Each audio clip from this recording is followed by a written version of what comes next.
সালামু আলাইকুম। আজকের এই ভিডিওতে আমি কথা বলতে চাইতেছি শোকের রং কিভাবে লাল হয় বা কেন লাল হয়। এখনো এই এই প্রশ্নটা আমাদের কিছু যারা অন্ধভক্ত পাঁচাটা লোক তারা এখনো করে, শোকের রং কিভাবে লাল হয়। তাদের উদ্দেশ্যে আমি বলতে চাই, বর্তমান বাংলাদেশের চলমান কোটা আন্দোলন কোনো সরকার বিরোধী আন্দোলন ছিল না। এটা ছাত্রদের অধিকার আদায়ের আন্দোলন ছিল।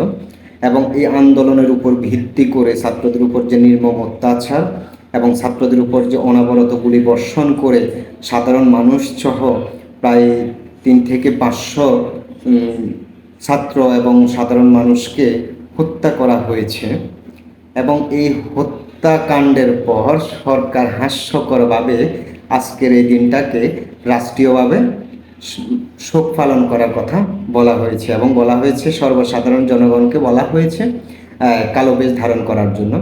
এর উপর ভিত্তি করে সাধারণ মানুষ এবং ছাত্র জনতা সিদ্ধান্ত নিয়েছে এই রাষ্ট্রীয় শোককে তারা বর্জন করেছে। এবং তার সাথে আমি একজন ছোট ক্ষুদ্র মানুষ, আমি নিজেও এই রাষ্ট্রীয় শোক এবং কালো বেশকে আমি বর্জন করেছি। এখন কথা হচ্ছে শোকের রং কেন লাল।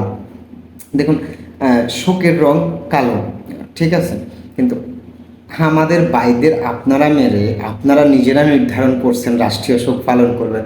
আমাদের এই শোকের দরকার নাই ভাই। আমাদের মরেছে, আমরা ভাববো আমরা শোক দিবস পালন করব কি করব না। আপনি কোন সেটের বাল আপনি শোক দিবস পালন করার সিদ্ধান্ত নেওয়ার?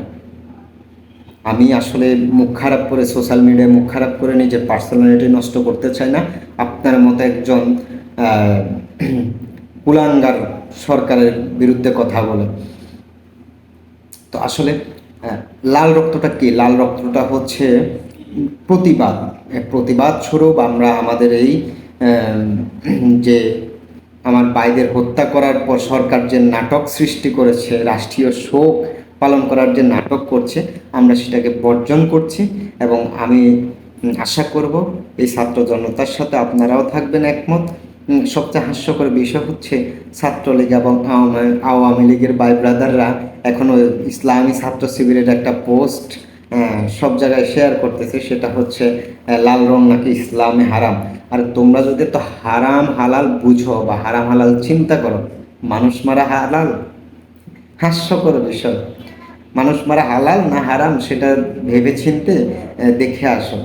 যদি সেটা তোমাদের জন্য হালাল হয় তাহলে ঠিক আছে, আমরা মেনে নিলাম লাল রং ব্যবহার করা হারাম। তো অন্তত তোমাদের কাছ থেকে হারাম হালালের সংজ্ঞা না শেখাটাই সবচেয়ে বেটার বলে মনে করি। আশা করি নিজেদের শুধরে নিয়ে এখনও জাতির কাছে ক্ষমা চাও, এটাই আমার শেষ কথা। এবং আসলে খুব বেশি কিছু বলতে চাই না, কারণ ক্যামেরার সামনে কথা বলার মতো খুব বেশি এক্সপিরিয়েন্স আমার নাই। এবং আমি এই যে ভিডিওটা করছি সেটা আমি ভিডিও আপলোড দিব উইথাউট এডিট। সে কারণে আসলে আমি খুব লম্বা কথা বলে নিজের কথাকে পেঁচাতে চাই না। ঠিক আছে, ধন্যবাদ সবাই, ভালো থাকবেন। আর অবশ্যই একটা কথা সর্বশেষ বলে, নিজের খেয়াল রাখবেন, কারণ বাংলাদেশে এখন বেঁচে থাকাটা হয়ে গেছে অনিশ্চয়তা।